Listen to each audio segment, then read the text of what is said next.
Selamat malam pemirsa, senang sekali saya Nanang Natawijaya kembali hadir di program Cakap-Cakap. Pelaksanaan pemilihan presiden atau Pilpres masih 2 tahun ke depan, namun demikian gaungnya sudah mulai terasa.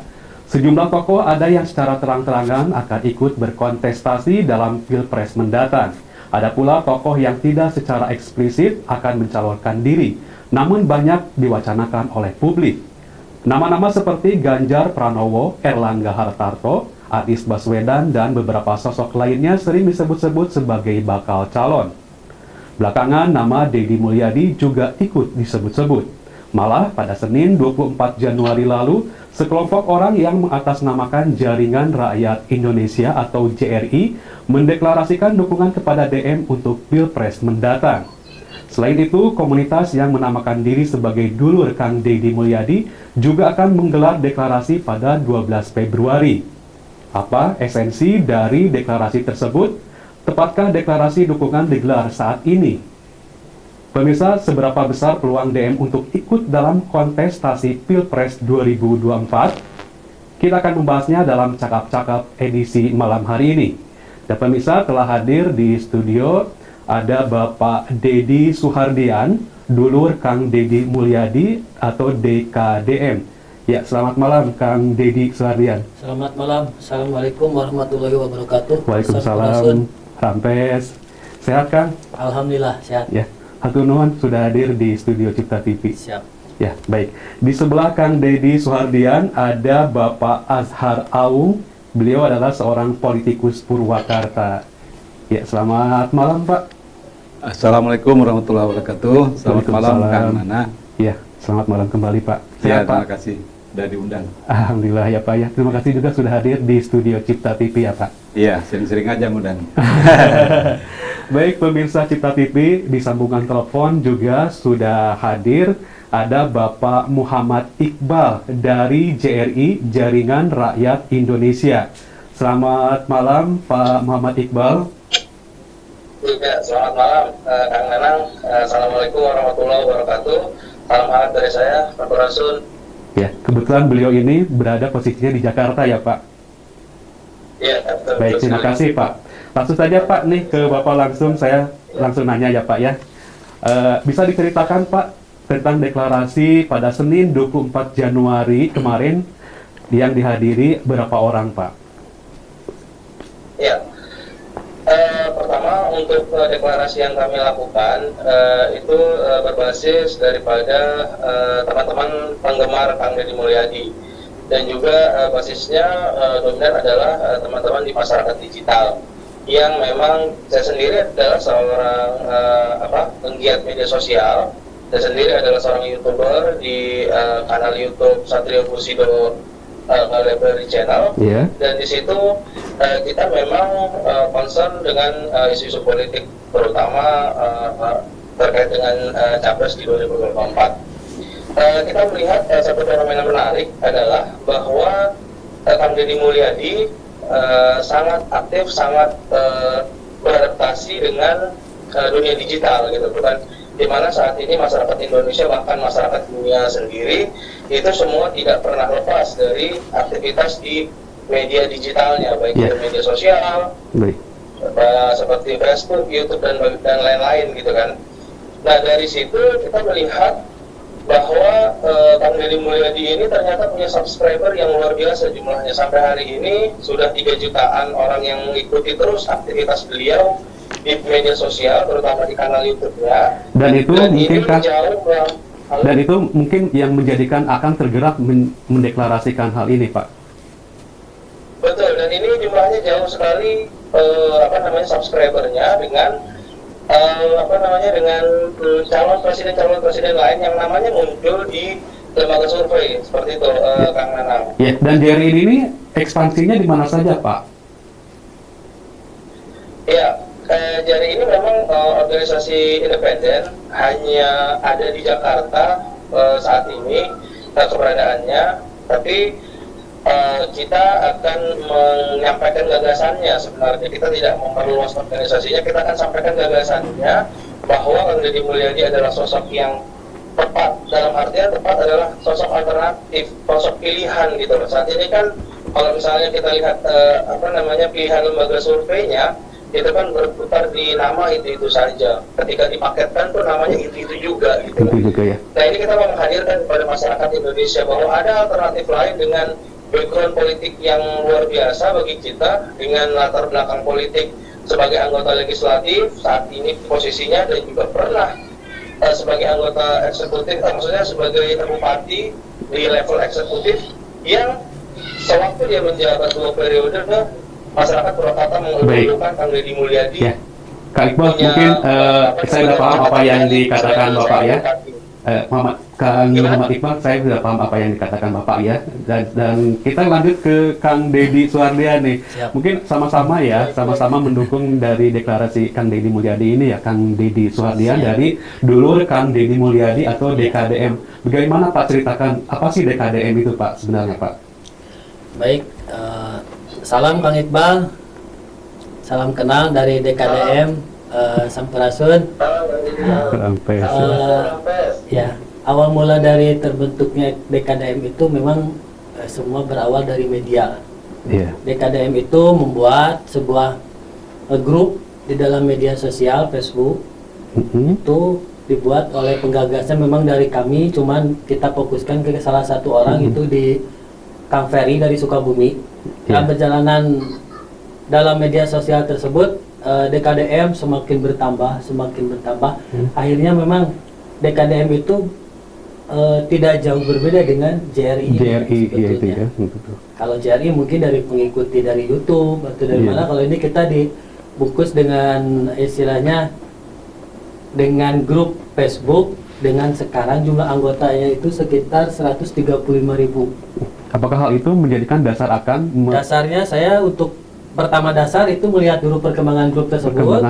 Ya, setelah itu kita bentuk di DPP pusat. Setelah itu kita bentuk grup WA, grup WhatsApp. Setelah itu kita ketemu untuk mengadakan kopdar, membahas DKDM itu selanjutnya seperti apa. Dan alhamdulillah sudah bisa terbentuk di beberapa kabupaten. Nah, ada kabar kedepannya akan mendeklarasikan juga, Pak? Insya Allah kalau tidak ada halangan, tidak ada rintangan, kita sudah agendakan untuk mendeklarasikan Kang Deddy Mulyadi sebagai Capres 2024 tanggal 12 Februari. Nah, siapa penggagasnya itu, Kang? Penggagasnya itu kami dari DPP Pusat. Dari DPP Saya Pusat sendiri ya? dari Purwakarta, ada Kang Ferry dari Sukabumi, ada Kang Dadang dari Kabupaten Bandung Barat, dan Bu Lilis dari Sumedang ada. Dari Sumedang. Iya. Nah, rencananya di mana, Kang, akan dilaksanakan, Kang? Rencana untuk DKDM nanti digelar di Purwakarta. Di Purwakarta. Kebetulan saya sebagai tuan rumah di Purwakarta, ada beberapa teman balad-balad dari Purwakarta yang bisa menjadi panitia lah. Menjadi Dan panitia. tuan rumahnya gitu kan. Baik. Untuk acara tersebut. Dan pesertanya alhamdulillah saya batasi dulu sih. Nah, untuk Kalau sementara untuk berapa, Kang? Yang Kalau Anda saya tahu? batasi untuk sekarang ini karena saat pandemi seperti ini, paling setiap kabupaten 10 orang. Setiap kabupaten 10 orang ya. Rencana paling maksimal 150. 150 ya, Kang. Baik. Pak Iqbal dan juga tadi apa yang disampaikan Pak Suhardian, bagaimana nih tanggapan Pak Azhar Aung nih mengenai apa yang disampaikan Pak Iqbal dan juga Kang Deddy Suhardian dari JRI maupun dari DKDM, Pak? Iya. Jadi harus dirumuskan apa yang menjadi korelasi daripada tingkat publikasi yang tinggi ya di media-media sosial dengan tingkat keterpilihan, itu yang pertama. Yang kedua, bahwa pencalonan presiden dan wakil presiden saat ini masih berdasarkan pasal 6A ya, Undang-Undang Dasar 1945. Di situ dikatakan bahwa calon presiden dan wakil presiden diusung oleh partai politik atau gabungan partai politik. Nah, persoalan Kang Deddy hari ini adalah persoalan struktural partai, bahwa beliau sayangnya tidak berada pada pengambil keputusan di partainya. Golkar ya. Berarti untuk saat ini akan mendukung apa tidak kan dengan deklarasi tersebut kan? Ya, deklarasi itu kan merupakan hak ya dari setiap warga negara. Setiap warga negara punya hak untuk mencalonkan kan, dicalonkan kan begitu. Hanya kan kita harus realistis memandangnya dari sisi konstitusi, kemudian dari sisi perundang-undangan. Jadi karena Kang Deddy berasal dari Golkar, saya pikir harus selesai dulu dari Golkarnya. Nah, kecuali kalau presidensial threshold yang sekarang lagi diperjuangkan untuk digugat di Mahkamah Konstitusi dikabulkan oleh Mahkamah Konstitusi jadi 0%, sehingga Kang Deddy mungkin bisa mendaftar kalau tidak dari Golkar ya dari partai lain yang presidensial thresholdnya 0% begitu kan. Baik, bagaimana nih Kang Deddy ini apa yang disampaikan ke Azhar itu harus diselesaikan dulu kan? Nah, saya pengen menambahkan lagi ya. Yang kedua, bahwa Kang Deddy saat ini kan lebih menonjol figurnya sebagai bupati kan sebetulnya, atau sudah menjadi mantan bupati kan. Sedangkan figur Kang Deddy sebagai anggota DPR RI ini tidak begitu menonjol. Oleh karena apa? Karena mungkin menurut saya Kang Deddy lebih banyak intens hanya membahas masalah-masalah lokal gitu. Bagaimana kan? Mungkin saya udah paham ya apa yang Kakang sampaikan. Saya ingin tambahkan ya. Gimana supaya nggak terputus ini. Mungkin bisa tanggapan dulu Pak dari Pak Deddy, Pak Deddy Suhardian ya, apa yang disampaikan Pak Azhar tadi kan? Ya, memang seperti yang disampaikan Pak Azam tadi mengenai Kang Deddy untuk mencalonkan diri itu kan harus memang diusung oleh salah satu partai. Namun tidak menutup kemungkinan mungkin berjalan waktu nanti memang gaung di masyarakat apa sudah banyak yang mendeklarasikan atau dukungan dari masyarakat luar, mungkin saja nanti ada partai yang bisa untuk mengusungnya. Namun saat ini memang Kang Deddy dari dulu di Golkar gitu kan, cuma tidak menutup kemungkinan ya Pak. Mudah-mudahan saja dengan dorongan masyarakat, simpatisan masyarakat dari beberapa jaringan komunitas atau relawan, Deddy Mulyadi bisa tetap dilanjutkan ya. Nah, saya melihat ada potensi Kang Deddy ya sebagai figur elektoral Jawa Barat kan. Jawa Barat kan kita tahu merupakan 20% pemilih Indonesia. Bahkan kemenangan seorang calon di Jawa Barat bisa menjadi indikasi kemenangan nasional begitu. Nah, tetapi untuk diusung oleh sebuah partai politik tentu ada track record yang harus dipertimbangkan gitu kan. Nah, dulu ada calon presiden dari Golkar Pak Wiranto, kemudian ada lagi Yusuf Kalla kan begitu tahun 2004. Nah, kita tahu Pak Yusuf Kalla itu sebelumnya pernah jadi menteri gitu kan. Dan kemudian dia tokoh nasional begitu. Nah, sehingga menjadi pertimbangan oleh partai lain untuk diusung gitu. Nah, saat ini apa Kang Deddy, apakah memang sudah cukup gitu untuk dikenal sebagai tokoh nasional? Yang saya tahu Kang Deddy hanya masuk ke persoalan-persoalan lokal begitu kan, dan hampir tidak pernah masuk ke isu-isu nasional gitu. Sehingga persoalannya adalah tentu tingkat kepercayaan publik kan, apakah bisa menangani hal-hal yang lebih luas skopnya begitu. Baik kan, ini langsung aja Pak Iqbal bisa masih mendengar suara kami di studio kan? Masih. Ya, bagaimana pendapat Kang Iqbal nih tadi apa yang disampaikan oleh Kang Deddy dan juga oleh kita tidak pernah lepas dari koridor undang-undang pasal 6 soal pemilihan umum yang disampaikan oleh tadi Kak Azhar gitu ya. Kita juga tahu gitu kan bahwa ada logika struktural partai dan macam-macam. Tapi di sini yang mau kita sampaikan adalah bahwa pertama sosok potensial Kang Deddy Mulyadi ini sangat sangat sayang apabila tidak kita dorong, kita perjuangkan di level nasional. Kemudian juga bahwa kami ingin mendorong Kang Deddy Mulyadi ini menjadi pilihan rakyat, dan juga agar ada semacam partisipasi dari rakyat untuk memilih secara luas siapa sosok yang terbaik untuk memimpin negeri ini ke depan. Karena hasil survei dari indikator politik terakhir yang dikeluarkan atau dirilis tanggal 9 Januari itu menunjukkan gitu kan, survei top of mind gitu, top of mind. Survei itu survei yang paling fair ketimbang survei-survei lain. Disampaikan di situ tanpa disebut nama siapa capresnya, muncul nama Deddy Mulyadi. Deddy Mulyadi yang tidak pernah diperhitungkan oleh lembaga survei, tidak pernah diperhitungkan oleh media. Yang diperhitungkan cuma nama itu aja gitu. Nah, apa langkah akan selanjutnya? Halo Pak Iqbal, apa langkah Anda selanjutnya atau agenda yang akan dihadirkan nanti, Kang?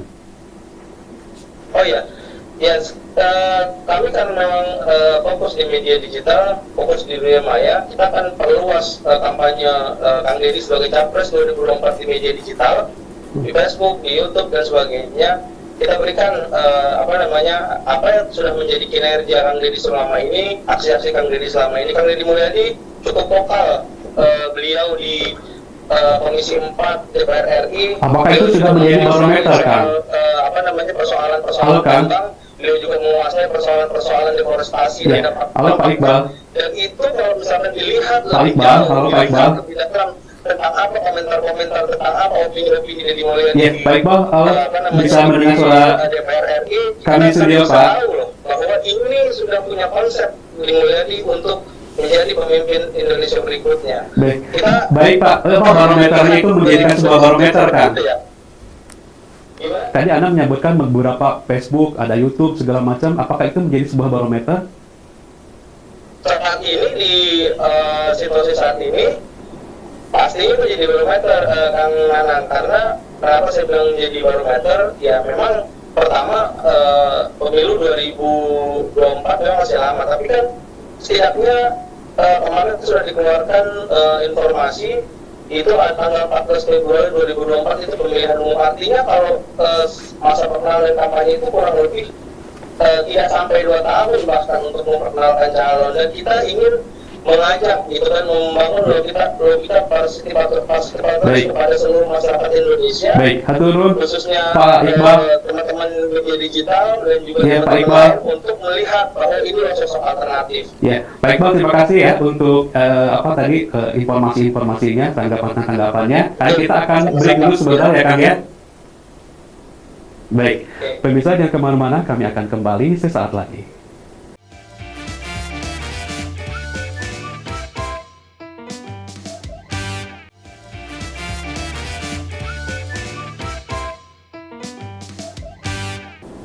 Terima kasih pemirsa, masih bersama kami di program Cakap-Cakap. Kita langsung saja lanjut kembali dengan pertanyaan nih kepada Bapak Azhar Aung ya. Ya. Nah, Pak Azhar, seperti yang tadi Bapak sampaikan juga ya, ini pemilu digelar pada 2024 ya Pak ya, jadi sekitar ada 2 tahunan lagi. Nah, apakah saat ini merupakan timing yang tepat untuk mendeklarasikan calon presiden, Pak? Iya, saya pikir waktu masih panjang ya. Iya. Dan besar kemungkinan setelah ini pun akan banyak figur-figur lain yang akan berbuat hal yang sama begitu, dan bahkan juga sudah ada yang mendahului sebetulnya. Nah, menurut saya bagaimanapun ini sebuah gebrakan politik dari Kang Deddy ya, Kang Deddy Mulyadi, agar beliau dapat dipertimbangkan sebagai satu kekuatan politik begitu kan. Yeah. Nah, apakah di internalnya atau di tingkat nasional begitu, saya yakin ada pikiran-pikiran realistis di situ. Jadi ekspektasi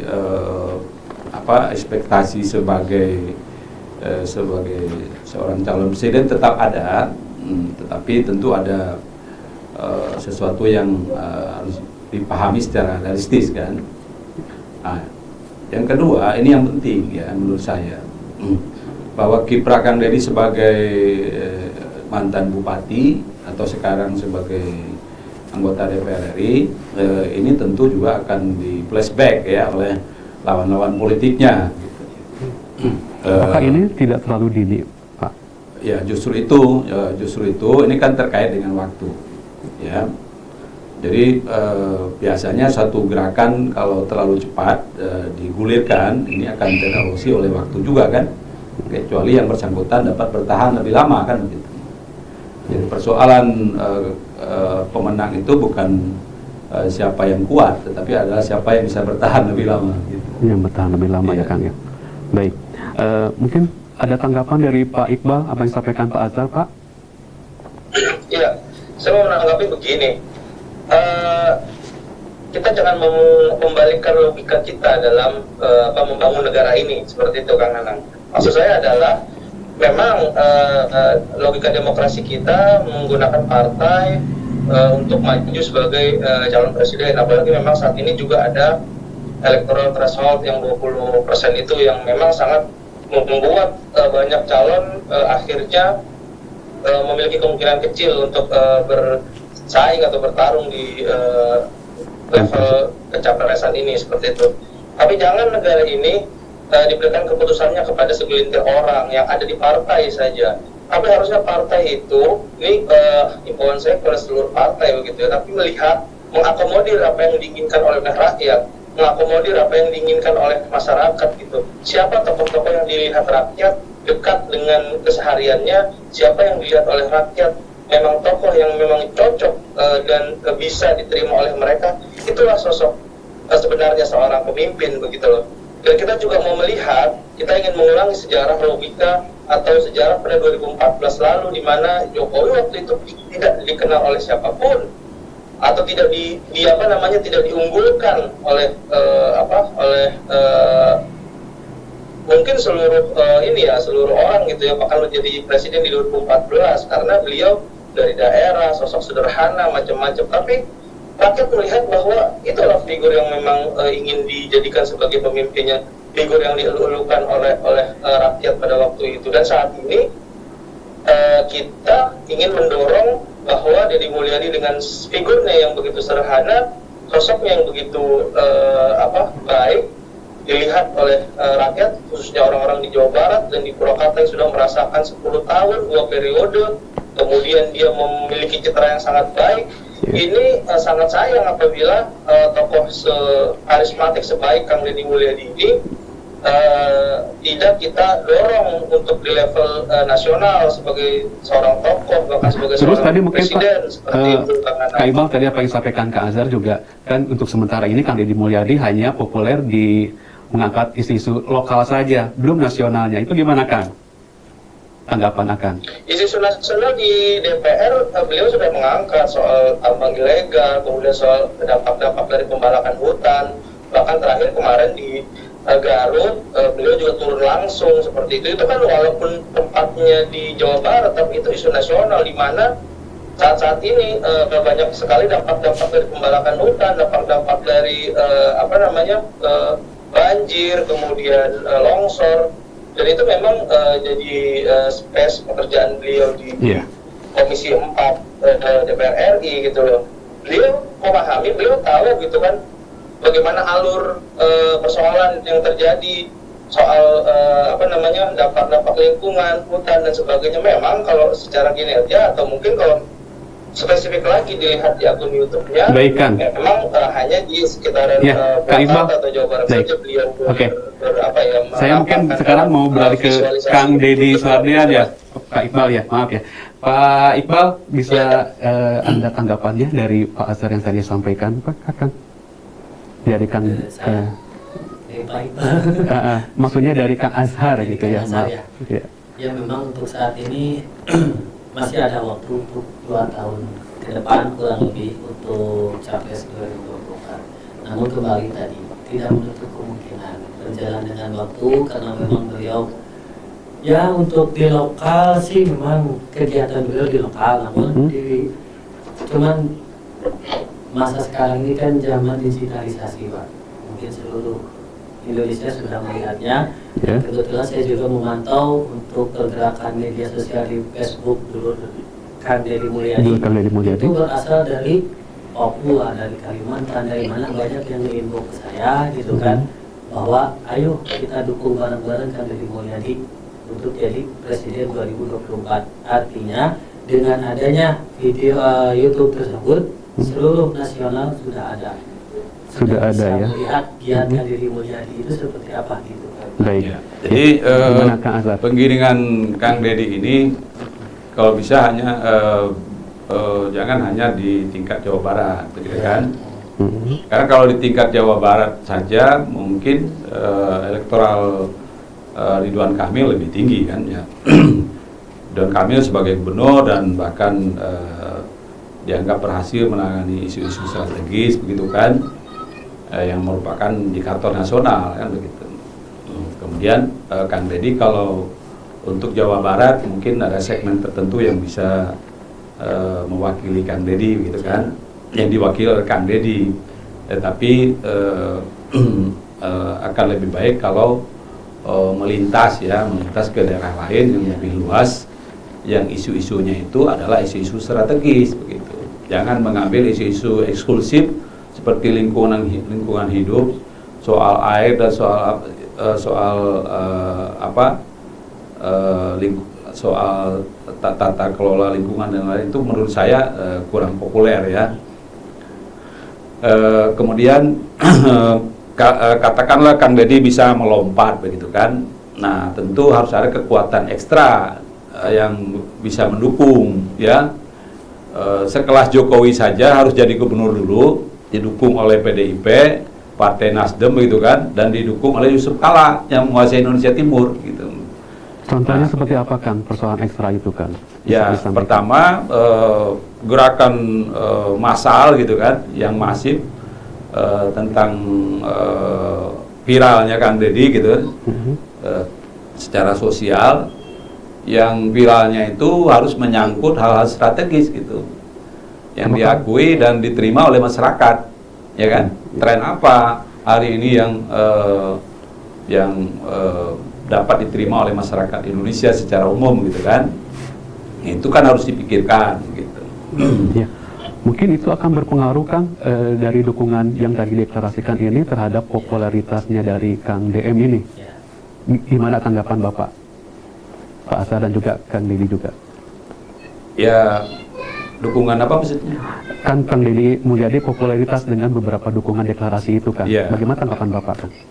Ya, menurut saya kembali lagi kepada tadi, sekedar deklarasi begitu kan, atau katakan deklarasi itu pun di mana-mana begitu. Kalau Kang Deddy tidak pegang partai, tidak didukung oleh kekuatan luar yang kuat begitu kan, yang ekstra kuat, tetaplah itu hanya menjadi sekedar bargaining politik begitu. Oke. Bagaimana Tidak tanggapan- akan bisa memutuskan Kang Deddy sebagai calon presiden, kecuali ada keputusan Mahkamah Konstitusi 0% presidensial threshold begitu. Baik. Gimana Kang Deddy Sardian, apa yang sampaikan ke Pak Azhar? Ya, menyikapi tentang partai politik yang bisa mengusulkan Deddy Mulyadi. Itu. Kalau dari DKDM ya itu sebetulnya kita ini memang mencintai sosok atau menyukai sosok publik itu sebagai Deddy Mulyadi itu karena memang selalu dekat dengan masyarakat. Yeah. Kembali lagi kalau untuk misalkan ke partai seperti itu, kita dari DKDM Yeah.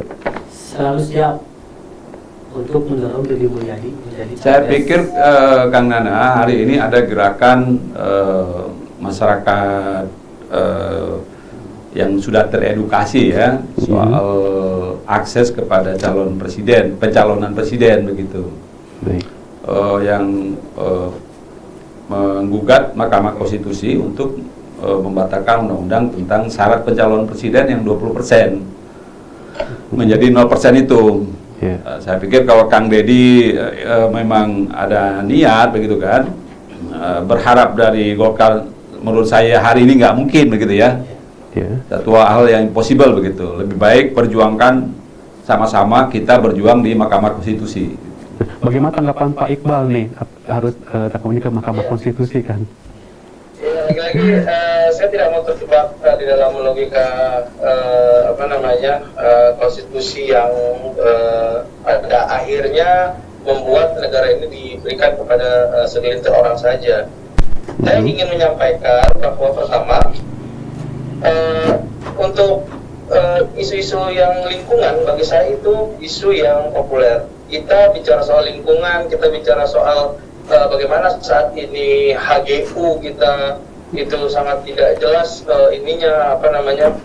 pengeluaran hak guna usaha hutan dan sebagainya, kemudian juga tambang-tambang itu seperti apa, udah banyak investasi yang masuk, negara dapat berapa dari tambang, itu dipahami oleh Deddy Mulyadi, dan itu adalah isu yang berkesan kesinambungan gitu loh, dan isu masalah dasar masyarakat Indonesia saat ini gitu, itu bukan isu yang tidak populer, itu justru isu yang terus ada.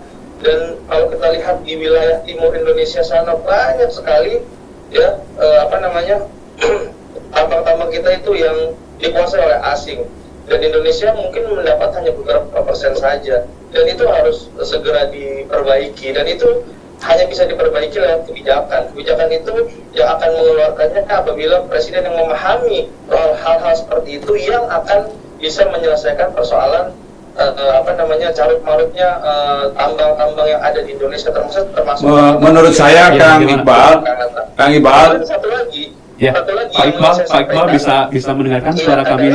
Halo Pak Iqbal, bisa mendengar suara kami studio Kang. Ada Pak Azhar yang mau ya Kang Iqbal, menurut saya isu strategis hari ini pertama adalah masalah kepemimpinan ya. Kepemimpinan yang berpihak kepada rakyat Indonesia secara murni begitu ya. Yang kedua adalah bagaimana keberpihakan pemerintah terhadap umat Islam ya. Hari ini yang dirasakan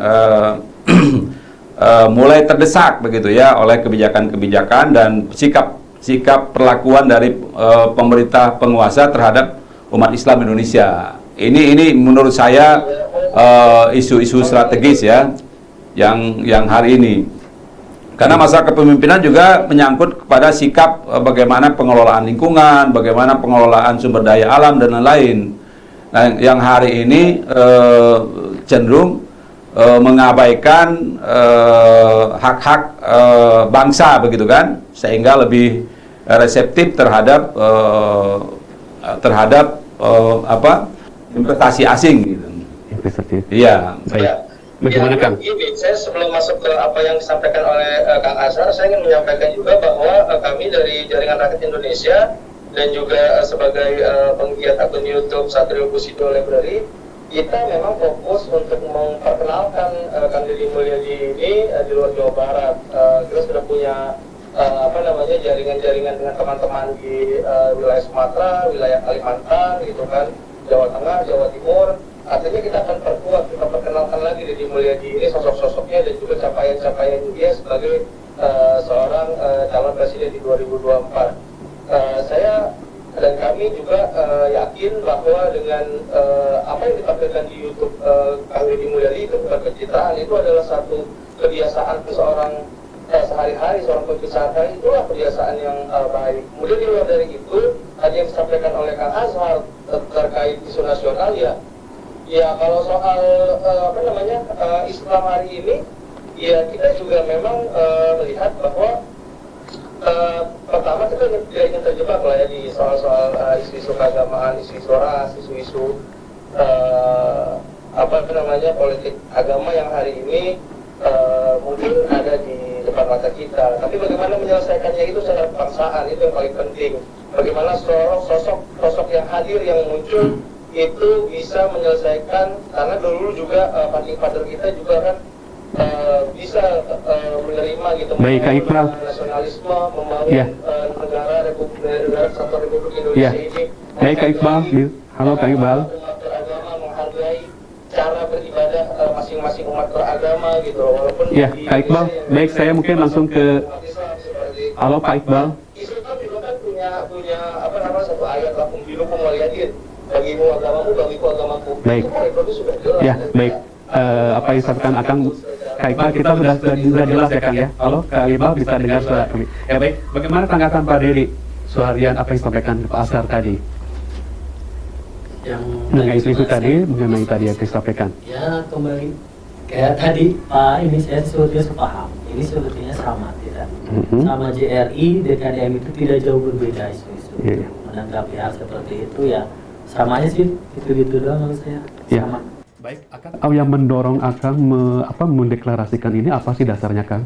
Kalau dasarnya dari teman-teman kita, karena memang sosok publik, mencintai sosok publik. Iya. Seorang pemimpin, apalagi dari dulu kan dari Bupati 2 periode Purwakarta, sekarang di DPR RI, itu memang kan di Komisi 4 ya, dengan keseharian selalu berbagi sama masyarakat yang kurang mampu. Terus ada Baik. tanah bangun ilegal selalu di langsung investigasi. Baik, Kang, gitu kan. nanti jawabannya bisa dilanjut kembali ya, Kang Ya. ya. Baik, pemirsa Cipta TV, jangan kemana-mana, kami akan kembali sesaat lagi.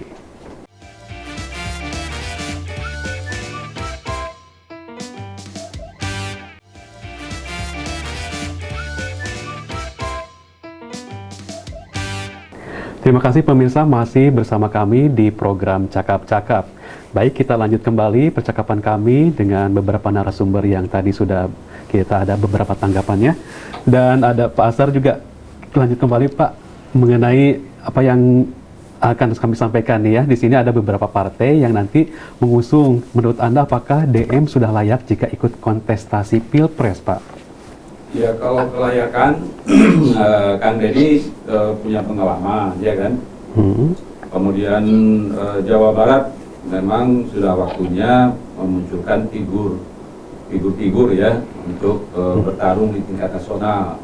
Yang selama ini kita tahu sangat minim ya figur dari tanah Sunda yang bisa bertarung di tingkat nasional gitu. Tentu kita sebagai orang Jawa Barat ikut merasa bangga kan kalau ada orang Jawa Barat yang memang berkontestasi di bisa Pilpres ya. diusung, gitu ya.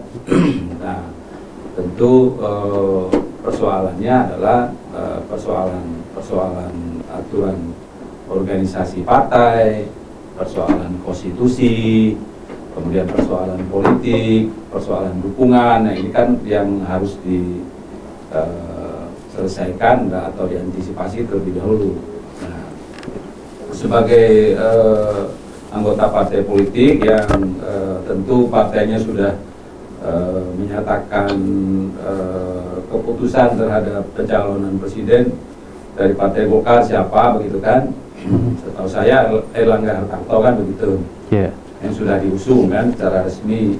Nah, apakah Kang Deddy kemudian dengan sikapnya seperti sekarang ini dapat diterima oleh Partai Golkar atau seperti apa begitu? Tentu ini juga kita apresiasi sebagai sebuah keberanian dari Kang Deddy kan begitu. Nah, beliau tentu sudah berhitung kan dengan segala konsekuensinya apa kira-kira yang menjadi yang menjadi konsekuensi dari keputusan ini begitu. Ya, baik. Yang selanjutnya ya tadi itu yang kita bahas di awal, disampaikan di awal, jangan-jangan ini hanya sebagai sebuah peletakan bargaining politik terhadap posisi begitu kan, Kang Deddy baik di internal maupun di tingkat nasional begitu, supaya diperhitungkan. Ya. Dan kalau endingnya menurut saya Kang Deddy bisa menjadi menteri saja itu sudah luar biasa ya kan. Dengan bargaining hari ini gitu. Ya baik, tanggapan Kang Deddy itu cukup menteri saja katanya Kang. Bagaimana menurut pendapat Kang Deddy Suhardian nih? Kalau pendapat dari saya, apapun itu yang yang direncanakan oleh Deddy Mulyadi, kami khususnya dari DKDM selalu mendukung. Ya memang tadi muncul Erlangga Hartarto dari Partai Golkar gitu kan.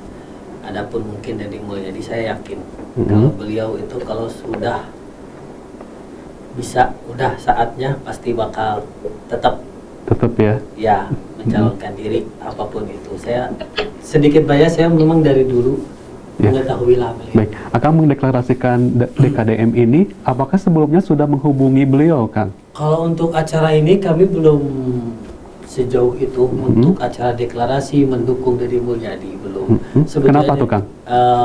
Kalau untuk mendeklarasikan itu sebetulnya ke Deddy Mulyadi saya belum berbicara, cuman saya meminta izin untuk hadir kepada beliau.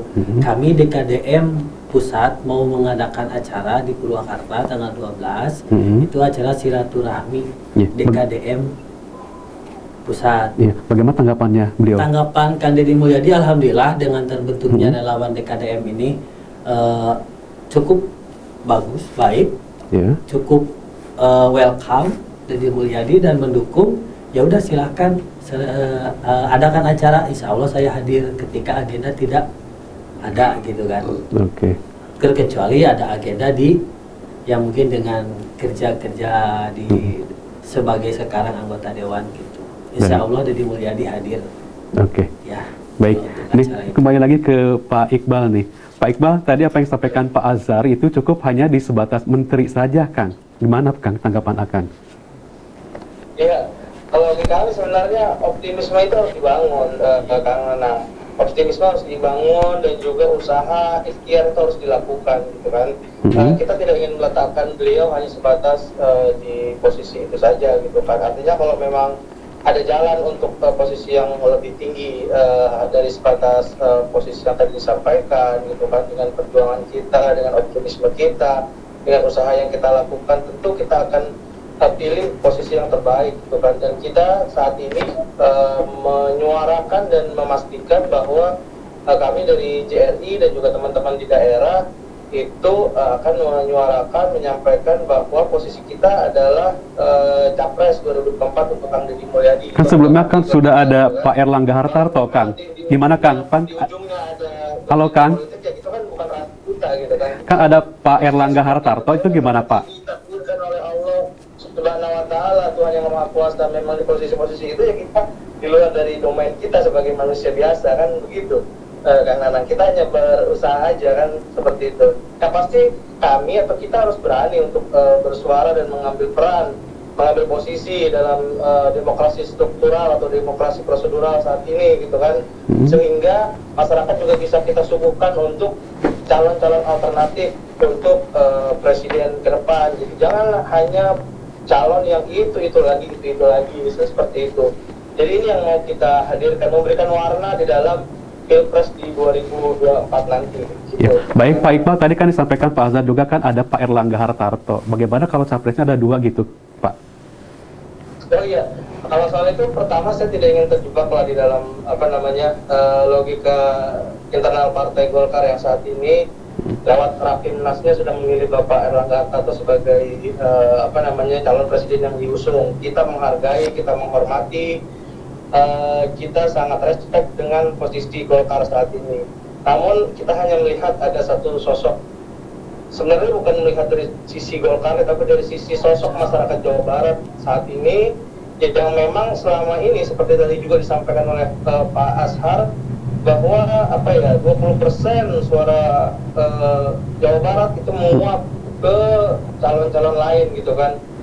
20% itu ekivalen dengan 48 jutaan orang, gitu kan, memilih orang lain. Saat ini tetap Jawa Barat yang potensial. Kenapa nggak 20% itu diberikan semua kepada Kang Deddy Mulyadi, dipercayakan kepada putra terbaik Jawa Barat untuk memimpin negara ini, seperti itu. Dan ini akan jadi satu catatan sejarah besar ketika di 2024 nanti kita punya capres yang di luar dari, ya selama ini kan kalau misalnya kita lihat dari sisi politik etnisnya ya selalu orang-orang Jawa seperti itu ya, walaupun saya tidak mau menstigmakan seperti itu, tapi ini akan jadi satu catatan besar ketika Kang Deddy Mulyadi, sosok asli orang Sunda yang juga sosok dari Jawa Barat ini memimpin negara Indonesia. Itu yang mau kita capai sebenarnya. Kita tidak mau masuk dalam logika internal kepartaian seperti itu, Kang Nanang. Baik Pak, kembali ke Pak Azhar nih ya. Nah sebaiknya, iya Kang, gimana? Nah Pak Azhar, ini sebaiknya apa yang harus disiapkan Kang DM jika nanti beliau akan berniat nyapres? Ya, menurut saya pertama perjuangkan dulu 0% presidensial threshold di Mahkamah Konstitusi. Ya. Informasi yang berkembang yang saya serap dari 9 anggota hakim Mahkamah Konstitusi itu 4 orang sebetulnya sudah disetujui 0%. 0% ya kan? Orang lagi kan. Jadi informasi-informasi yang menggembirakan ya, sekalipun hasilnya nanti mungkin sebaliknya begitu kan. Tapi dengan adanya tekanan publik, tekanan politik dari masyarakat, dari tokoh-tokoh masyarakat, saya pikir tidak tertutup kemungkinan ya ada arus balik begitu kan. Arus balik daripada keputusan politik Indonesia yang selama ini sangat tergantung pada partai politik yang 20% perolehan kursi, 25% perolehan suara, gitu kan, baru bisa diusung satu calon, satu pasangan calon presiden dan wakil presiden kan begitu. Ya, betul Pak. Sehingga menutup banyak peluang bagi figur-figur lain yang sebetulnya sangat potensial ya, seperti yang dialami oleh Kang Deddy Mulyadi hari ini, gitu kan. Di antara kita yang sudah sepakat kan begitu. Nah kemudian saya juga bisa memprediksi ingin memprediksi ya satu fenomena yang mungkin akan terjadi di 2024, yaitu sekali lagi meminjam istilah arus balik ya, ada saya yakin akan ada arus balik begitu ya, satu sikap politik dari rakyat Indonesia ya yang selama ini mungkin terlena gitu kan, terlena pada pilihan-pilihan yang tidak berpihak pada mereka. 2024 mungkin akan terjadi sebuah kenyataan bahwa ada satu kekuatan yang akan muncul begitu. Ya, dan apakah Bapak yakin Kang DM ini akan bersaing dengan tokoh-tokoh lain yang nyapres, Kang? Ya tadi itu kita harus berhitung di samping Kang Deddy ini siapa-siapa saja kan begitu. Apa yang mendukung siapa-siapa yang mendukung Kang Deddy? Karena selain faktor pribadi Kang Deddy yang melekat pada dirinya, juga tidak kalah penting adalah yang berada di sampingnya. Siapa yang berdiri di samping Kang Deddy gitu, who stand behind Deddy Mulyadi begitu kan. Kemudian kekuatan politik oral mana yang harus diambil oleh Kang Deddy sebagai tema-tema politik begitu yang dapat diterima oleh masyarakat secara masif kan. Ya menurut saya tadi itu harus ada keberpihakan hari ini itu kepada umat Islam ya. Ya sekalipun Kang Deddy tidak berasal dari pemahaman itu gitu kan, atau tidak berasal dari partai yang religius begitu kan, tapi hari ini ada stigmatisasi terhadap umat ya yang hari ini perlu dibantu ya, perlu digirohkan begitu. Baik. Akan kebangkitan umat Islam di Indonesia. Baik, Kang Deddy, balik lagi ke Kang Deddy Suhardian nih Kang. Apa sih kelebihan dari Kang DM ini Kang? Yang paling melekat itu sebetulnya itu jiwa sosialnya. Salah satunya Kang? Salah satunya kita tahu yang saat ini sedang beliau terus bermain konten ya saat ini, misalkan Egy kayak gitu kan. Kita lah sudah banyak yang sudah diangkat bagian dari konten dari Mulyadi itu, makanya saya paling melekatnya itu aja sih. Apakah cuma itu aja kan? Terus jiwa kepemimpinannya juga gitu kan, dari waktu Purwakarta gitu kan. Apalagi kalau flashback ke belakangnya zaman beliau dari Bupati Purwakarta, mungkin ya Purwakarta, Sukasari khususnya saat ini belum dikenal oleh Purwakarta. Pada masa itu Sukasari seperti apa sebelum beliau jadi Bupati Purwakarta. Apakah selama ini Akang juga memang dekat dengan Kang DM? Kalau untuk dekat saya tidak terlalu kan, Cuman saya mengikuti beliau dari dulu. Artinya saya rasa gimana sih ya, dekatnya itu nggak bisa diungkapkan kan, nggak tahu. Betul. Saya juga nggak tahu kembali gimana. Pokoknya saya mau gimana pun orang ngomong apa tentang Deddy Mulyadi, saya sosoknya senang aja gitu aja. Senang aja ya. Senang aja. Baik. Apapun yang terus khususnya di DKDM ini juga berawal dari kegiatan-kegiatan beliau seperti itu, sosialnya seperti itu, terus kepemimpinannya waktu di Purwakarta seperti itu, ya itulah. Baik. Kami di DKDM hanya ya gimana sih ya, bingung sih ngomonginnya, Bingung sama ngomongin. semuanya seperti itu. Ya, baik Kang. Kembali ke Pak Iqbal juga ya. Apakah Pak Iqbal dari Jaringan Rakyat Indonesia ini sebelumnya sudah menghubungi beliau, Kang? Kang DM, Kang. Iya. Kalau soal hubungan personal dengan Kang Deddy Mulyadi, kita tidak ada menghubungi, tidak ada berkomunikasi apapun dengan beliau terkait pencapresan ini. Karena kalau di kami sendiri kan memang komunitas teman-teman YouTuber gitu kan, komunitas penggemar dan fans seperti Kang Deddy juga dan Suwandi juga gitu. Dan kita memang menghubungi teman-teman yang punya satu perspektif yang sama, satu pandangan yang sama, logika berpikir yang sama soal ada potensi di Kang Deddy Mulyadi ini sebagai capres di 2024. Ada potensi bahwa beliau ini adalah tokoh yang sangat potensial dan harus didorong pada level nasional gitu kan, apalagi basis-basis pemikiran kita di dunia digital beliau namanya ataupun subscribernya sangat besar, kemudian dia juga berasal dari masyarakat Jawa Barat yang hari ini juga penyumbang suara terbesar ketika pemilu gitu kan, 20% suaranya di Jawa Barat. Dan saya yakin bahwa ketika Deddy Mulyadi ini diusung di Capres 2024 nanti, masyarakat Jawa Barat akan sangat bergembira, sangat mendukung sepenuhnya solid pada Kang Deddy Mulyadi. Iya. Dan di wilayah-wilayah lain tadi itu disampaikan oleh Kang Deddy Suhardian.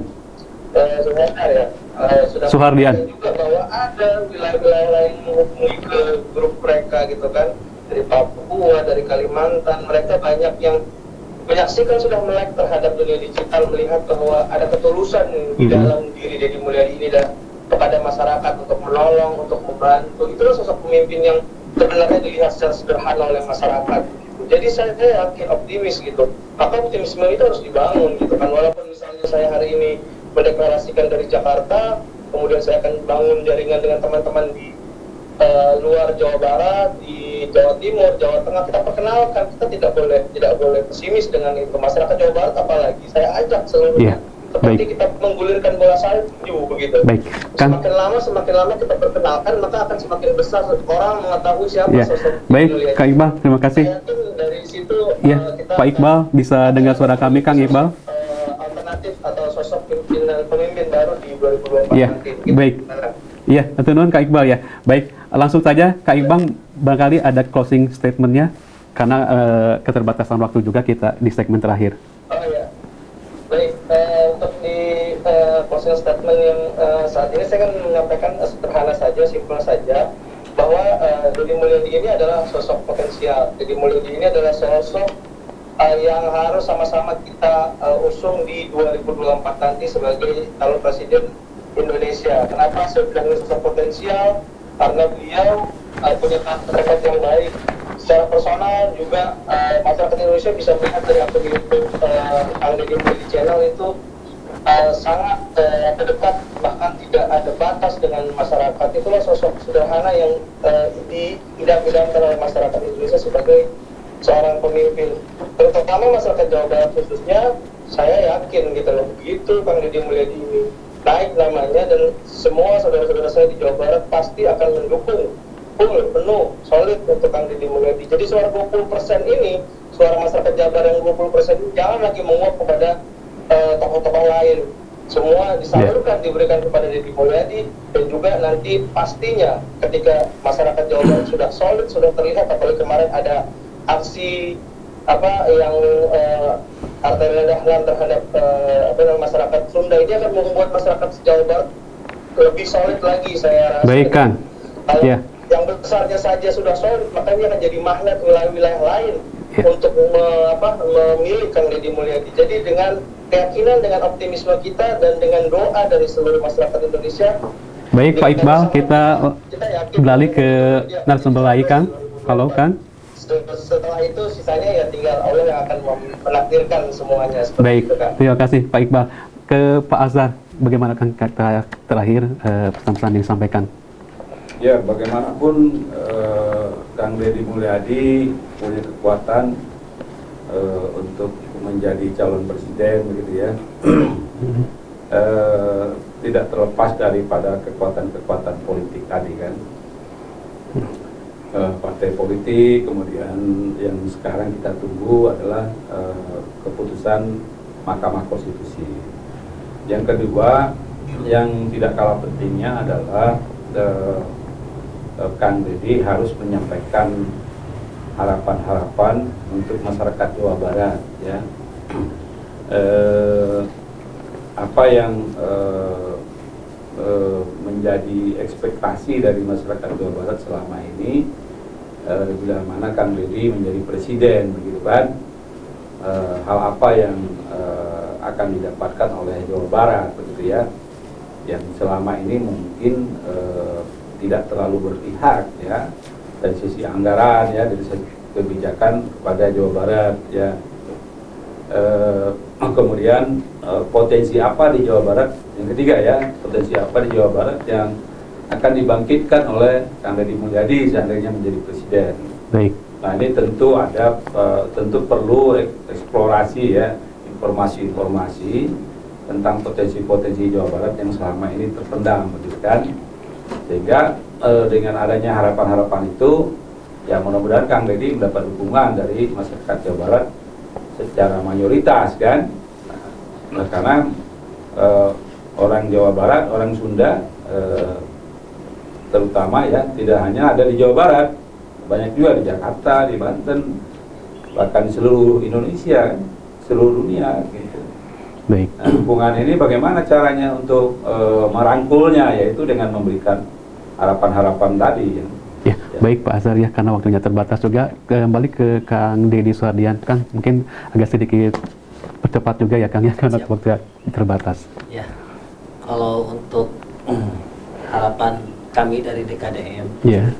mudah-mudahan Kang Deddy Mulyadi selalu diberikan kesehatan, Ya, amin. untuk selalu bisa beraktivitas, dan semoga apa yang tadi disampaikan oleh Pak Azhar mengenai konstitusi itu bisa kita tempuh, nanti jalannya seperti apa gitu kan. Semoga aja dari Jawa Barat ada yang bisa menjadi calon presiden 2024 dan jadi calon pemimpin Indonesia. Itu aja Baik, dari DKDM. DKDM. Ya. Ya. Hatur nuhun Kang Deddy Suhardian, ya, tadi atas informasi dan tanggapan-tanggapannya. Pak Azhar, ya, hatur nuhun juga ya, terima kasih juga ya Terima kasih, sudah ya. berpartisipasi di program Cakap-Cakap Ya. edisi malam ini juga.